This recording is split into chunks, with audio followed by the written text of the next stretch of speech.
What do you think of when you hear the term Colorado? Snowy mountains, skiing, South Park?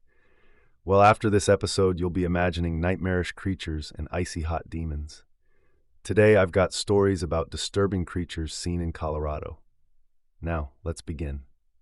This story took place a few months back. I was 17 at the time. During the corona outbreak, I was very limited to where I could and could not go. Although there were strict rules set in place by my parents, I seldom acknowledged what they asked of me to begin with. Looking back, I realized how irresponsible I was, and I chalk it up to my immaturity. Since I've turned 18, I've made the best effort to put my childlike tendencies behind me and start behaving like a mature young adult. Regardless, this story took place a while before I turned 18. Though the incident happened a few months back, it continues to replay in my head and appears as fresh as ever to this day. I don't think I'll ever completely know what happened that night. Beginning my story, it was around 1 in the morning.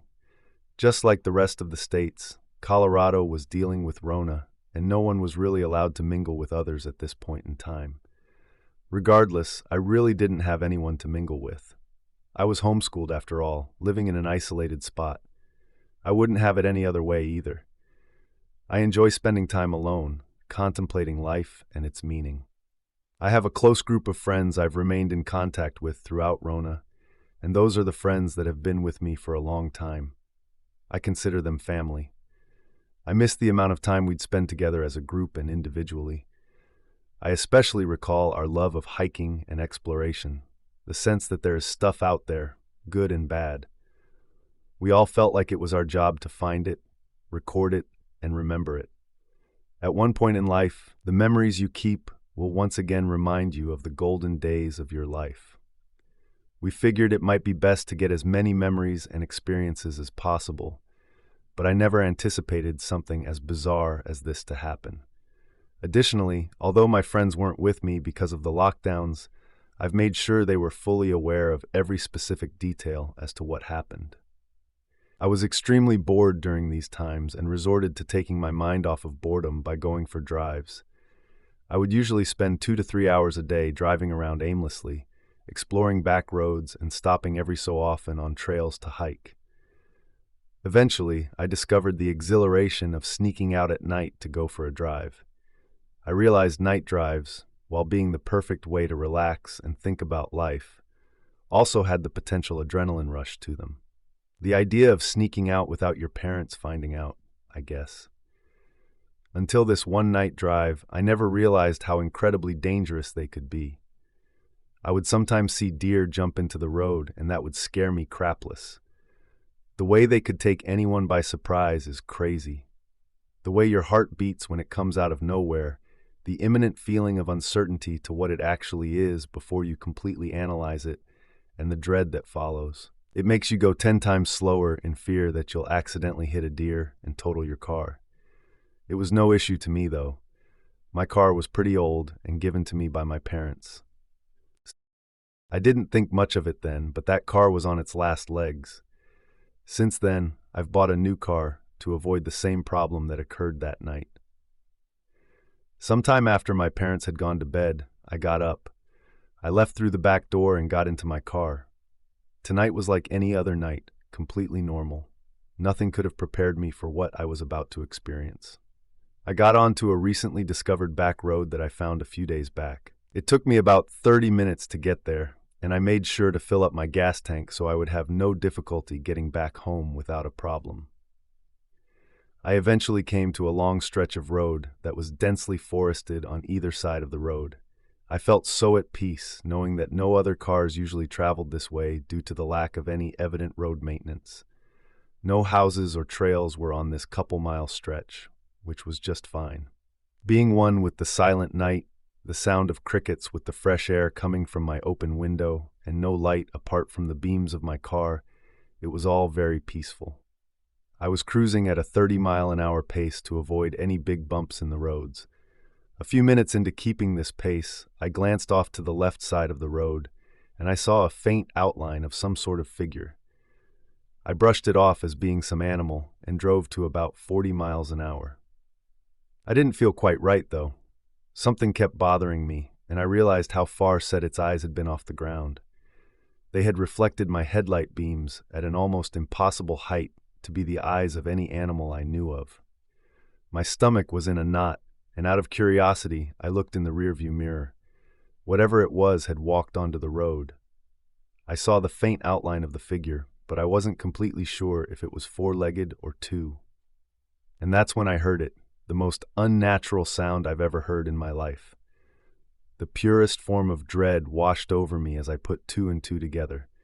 I connected the uncanny sound with the creature that had just made its way onto the road. The sound this creature made was a shriek. It made it multiple times, and it was impossibly loud. My best attempt to describe it would be to compare it to the sound that metal makes when scraping against metal, except 1,000 times more chilling. It was as if it wanted my attention. My heart began to pound. I slowed the car down to a halt. It stood there yards behind me, eyes reflecting the moon. As scared as I was, I became even more desperate in finding out what this thing was. It stood in the same position, eyes not moving. I sat there for a moment, waiting. It suddenly made the same shrieking noise, except even more aggressively this time. That's when I drove off. I redlined the car, and as I did, I dreaded the idea of my car breaking down. Thankfully, it didn't. However, as I began to drive off, whatever it was appeared to head back into the forest.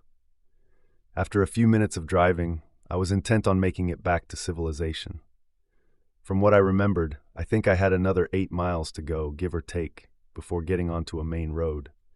I was driving at 50 miles an hour now and paid no attention to any bumps in the road. My sole focus was getting the heck out of Dodge. After a few minutes of driving, I heard the shriek again. It was distant, but it sent a shiver down my spine nonetheless. I kept driving, and I began to approach something on the road. Whatever it was in a heap. Then I saw it was a deer. At first, I thought it was dead, but then I realized it was twitching as I slowed down to avoid running it over. It was in the middle of the road, so I had to drive to the side. As my car approached it, I saw that its ribcage had been torn open and spread apart. Its innards spilled about on the road. This wasn't roadkill. Something had mauled it. As I drove onto the shoulder, I got caught in a ditch. For a split second, I thought I was screwed. Thankfully, my tires caught onto the pavement once again, and I was in the clear. Just a moment after getting past that deer, something ran onto the road. I'm not sure what it was, but I knew it was two-legged based on the way it ran. I wasn't yet far enough away to be unable to distinguish how this creature looked. I got a glimpse of it in my mirror. It was a very tall, lanky figure. I saw its eyes wide open, yet there appeared to be no mouth. It shrieked once again. That's when its mouth opened. A hole of darkness emerged so big I was stunned. It cocked its head back and went into a seizure-like motion.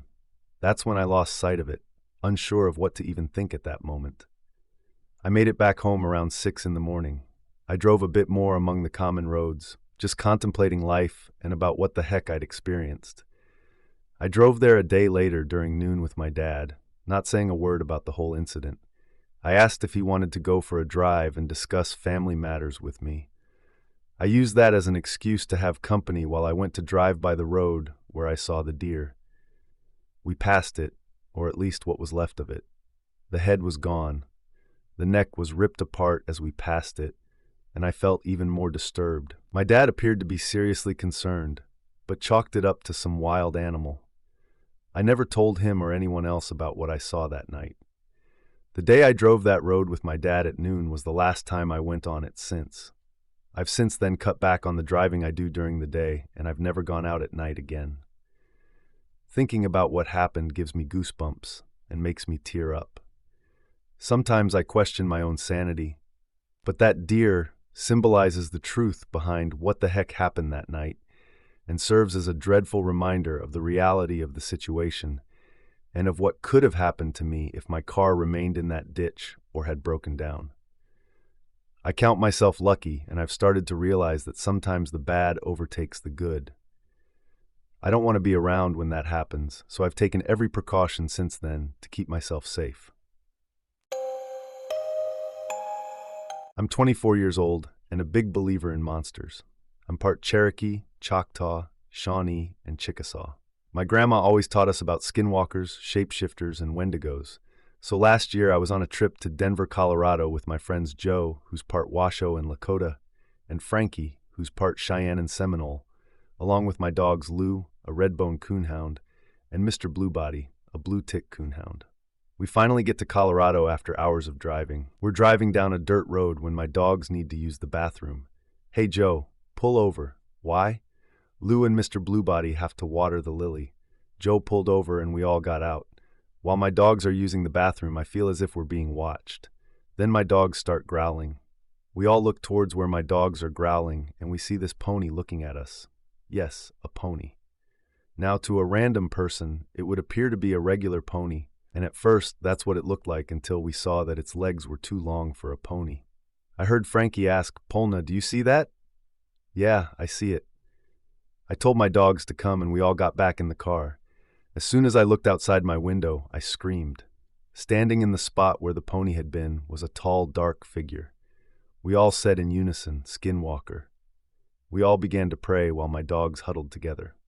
After the prayer, what we heard next scared us so much. It mimicked my grandma's voice.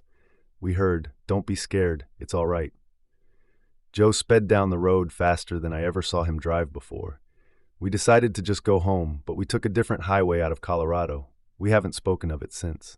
I decided to share this story, and I'm thankful my grandma taught me about monsters. Stay safe, and God bless. I live in New Mexico near the Colorado border, close to the San Juan Mountains, which is a part of the Rockies. I used to camp every year until 7 years ago in a place called Williams Creek, Pagosa Springs, Colorado. It's a beautiful area with mountains, a lake, some waterfalls, hiking trails, and an old country store. I was recently divorced and wanted to get away from everything and everyone for a few days. So I packed my hiking gear, camping supplies, and a sidearm, which I always take with me as I'm a small female, and there are a lot of big animals in that area. Pagosa Springs is a small mountainous town with their claim to fame being the deepest hot springs in the world, and resorts that welcome locals, skiers, mountain bikers, vacationers, and anyone that likes the outdoors. It truly is an outdoorsy person's paradise. They host several events throughout the year. That includes car shows, hot air ballooning, and music festivals. The camping and hunting in the area is second to none. But then again, I'm a bit biased, having lived in this area since I was 14. I made sure to go in July as the area is a bit warmer, and most of the snow is gone in the areas I like to hike to. I have hiked this area many times and have been to a lot of the trails that lead to fields of the most beautiful wildflowers you will ever lay eyes on. In the fall, the aspen trees splash the mountains with colors of gold, orange, and red in anticipation of the long, cold winters that Colorado is infamous for. It was truly my most favorite place to go and just chill out away from people, to just soak in the serenity. Williams Creek is both amazing and gorgeous, but anxiety-invoking if you do not like seclusion. The campground is almost always full, but the trails can be very desolate, especially the one that caused me to be here, writing this story. I made camp and settled into my tent for the night. I had checked the weather several times before leaving Pagosa Springs proper. Cell service in Williams Creek can be spotty at best. I was planning on waking at 400 and heading out to the top of Williams Creek, past the lake and onto Williams Creek Trail, which is about 15 miles long and takes a good part of the day to hike, if not 2 days, as weather often moves in very fast and traps hikers that have to seek shelter away from flash hailstorms, lightning, and local monsoons. Well, I ended up oversleeping and got a late start. Very late. I grabbed my gear in such a hurry that I forgot my camera and my phone, which sucked because I was planning on taking a lot of pictures that day of the hike and scenery. It took me about 20 minutes to drive to the trailhead and sign in on a sheet provided by the Forestry Service. This helps locate hikers should they become missing. It has a place for your name and destination, as well as days anticipated for your hike and the time you got started. I signed in at 0817 and started down the trail, across the field towards the tree line. The hike is treacherous, even for the most seasoned hiker. The trail starts out innocently enough, but quickly turns into an almost vertical trail with switchbacks and a lot of debris from horses and weather. A lot of folks take rented horses on the trail. I was excited to be out in nature and needed to relax, unwind. It took me about 4 hours to get to the bottom, where there's 2 clearings separated by a thin group of pine trees and scrub oak. There's a small stream that runs through the trees that has some amazing fishing. As I made my way to the group of trees, I took note of a few clouds moving in and the wind picking up. I spent about 2 hours fishing, untangling my line, sorting through flies, and cleaning my catch. I made lunch right by the stream, and that's when I noticed I'd forgotten my camera and phone. A little disappointed in myself, I cleaned my supplies, packed up, and grabbed my pack, giving one last glance at the area, taking mental pictures for my journal. Then I left the Serenity behind. One glance at my watch told me I better start heading back. As I made my way to the group of trees, I felt the first drop of rain hit my face. In seconds, it was a downpour of rain and hail. I grabbed my rain jacket and found shelter under a group of scrub oak. I sat in my shelter waiting for a small break in the rain, just enough so that I would not be pounded with hail and get soaked to the bone. But my wait was in vain. About 45 minutes into the storm, I had a sudden urge to get the heck out of there. Looking back, there was not one particular event that caused the feeling. I just felt the need to go. I grabbed my pack, zipped my jacket all the way up, and headed out of the trees into the valley. About halfway across the field, I felt horribly exposed, but I was happy to see the rain subsiding. I stopped to admire the view and check my watch again. Realizing it would be dark by the time I got back to my truck, I decided to pick up the pace. I reached for my pack and straight away noticed it was dead silent. No dripping rain, no animals, no crickets. Dead silent. Throwing the pack over one shoulder, I picked up the pace and had just about made it to the bottom of the ascending part of the trail when movement out of the corner of my eye caused me to stop. Coming towards me at full speed was a mountain lion. I froze. I wanted to run, but I knew better. In my hunting classes, they had told us to stand your ground and make as much noise as possible. I couldn't think. I couldn't run. All I could do was stand there and wait for my bloody end. The cat came within about 40 yards from me before veering off to the right and heading towards the fence line that stretches across the base of the mountain. As the cat disappeared, I turned to resume my pace and stopped dead in my tracks again. I was thinking, what could have caused that cat to run like that? And it's a question I wish to this day I had never asked. As if on cue and reading my thoughts, just outside the tree line of the very group of trees I'd taken shelter under was a creature that was about 7 to 7.5 feet tall. It had the body of a man, the legs of a deer, and the face was a mess of teeth, hair, and grotesque wrinkled skin the color of a rotting corpse. I froze where I stood. My feet felt as if they had been cemented to the earth, and I could not form one rational thought. I forgot I had a gun, but I couldn't even lift my arm to check the time. Several minutes had to pass because my next memory was the cat standing in the tree line, safely on the other side. It let out a scream that sounded like an animal being murdered. I snapped out of my trance and realized it was time to make haste. I dropped my pack and ran as fast as I could to clear the rest of that field. At the bottom of the mountain, there's a fence you must climb over to get to the trail. I jumped over the fence and kept on running, never looking back because I was so scared that thing would be right behind me. I was crying and screaming for help. About halfway up the mountain, and at dusk, I ran into 4 guys on horses that had just turned back to start toward their trucks. I told them that I'd gotten caught in the storm and had lost my pack. I didn't mention what I saw. I didn't want them to think I was crazy. 2 of the men headed down the mountain, while the other 2 put me on a horse and took me to my truck. I wanted to tell them so badly what I'd seen, but I was scared that somehow my mind had made it up, and it didn't really happen. A couple of hours later, I was safe in my truck, and that's where I slept that night. As soon as dawn broke, I tore camp down, packed up, and met the guys at the little country store to retrieve my pack. As I thanked the men for going to get my pack, They stated that they nearly didn't make it there because they kept hearing howling and noises in the bushes all the way down the mountain. Their horses had refused to go any further, and if they hadn't found my pack when they did, I would have lost it forever. I thanked them and got in my truck. As I was backing out of the dirt lot, one of the men approached the window and made a gesture to roll it down. I did as he asked. He told me that they'd seen some strange things on their ride to get my pack, and told me to never hike the area alone. I asked him what they saw. He just shook his head and reiterated for me to never hike that trail alone. I miss that area, but what I saw that evening will haunt my dreams for the rest of my life.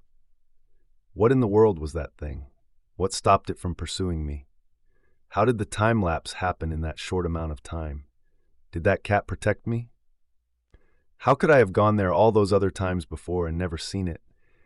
And how am I still alive? Don't get me wrong, I'm very grateful, but I'd still like to know what I saw that night. Well, that brings us to the end of today's episode. I hope you enjoyed it. Remember to stay safe out there, because this world is full of strange and terrifying things. If you like and enjoyed these stories, then hit the like button, press the notification bell, and subscribe for more spine-tingling content, and we will see you in the next story.